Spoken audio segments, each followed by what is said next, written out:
G'day guys, JD here, and how the fuck you doing?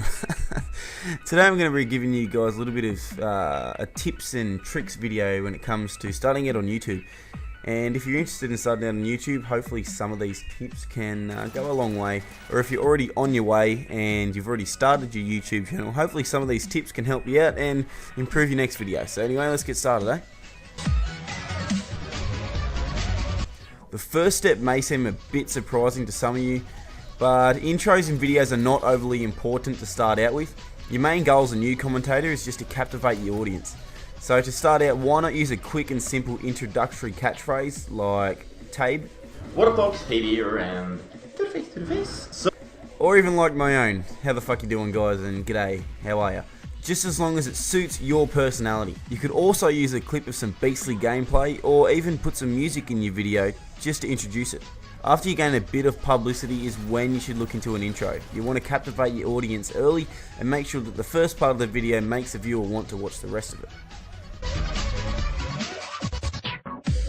The second tip I can give you guys is to have a decent color correction and obviously your render settings. As you can see here, I have a clip without a color correction and a clip with it.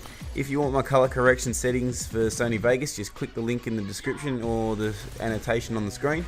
Just remember to adjust the brightness for each map, as some are darker than others. Screenshots, a little bit of a weird tip, and I know some of you guys might not use screenshots all that much, but I still see a lot of big YouTubers making this mistake. If you take a screenshot after you put on your color correction, make sure you put your screenshot on a separate line. If you don't, the image will have a double dose of color correction. And the second thing you want to do is make sure you go into properties and untick maintain aspect ratio. This will keep the image size the same as the rest of your video. When it comes to talking in commentaries, make sure you steer away from talking about the gameplay throughout the whole vid. If something comes up, maybe something funny or something like a beastly clip, just say, oh, ready, check this clip out. You know, you don't have to talk about the whole gameplay throughout the whole video. Live commentaries are obviously a little bit of an exception. But have topics that will draw in a larger audience, like even a messed up story about how you're stuck in the friend zone, or some guy tried to crack on the other day. You know, stories and topics keep people interested, not necessarily the gameplay itself, because the person watching can actually see what's going on, obviously. Originality, it's a broad word, and it can often take a while to think of something that people are yet to see, especially on YouTube and especially in the Call of Duty scene. But remember, your personality is original already. So just expand on that. For example, I'm an Angry Aussie, hence the Angry Aussie series. And big YouTubers like Wicked Shrapnel, who's quirky, upfront, and downright hilarious, has become pretty successful by doing This Gun Fucking Sucks series and the Happy Wheel series. So just take that on board.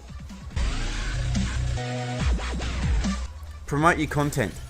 Yaush, Huppet Gaming, forum boards, smaller channels. As long as you can come across as a nice strapping young lad with roses in his cheeks, or a handsome young lady who can give the impression of showing 14-year-olds her tits, but you're not really going to.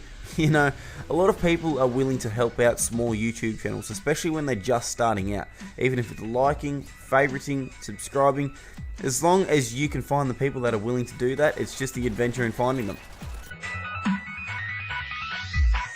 And the final tip that I can give you guys is just be able to take criticism. Not everyone is going to enjoy every video that you make. If they leave a comment saying, oh, you could have done this better, or go die in a fire, make sure you take it in if you think it's going to make your next video a little bit better. And obviously thank the person for the friendly tip. Unless it's the guy who wants you to burn, he can go fuck himself.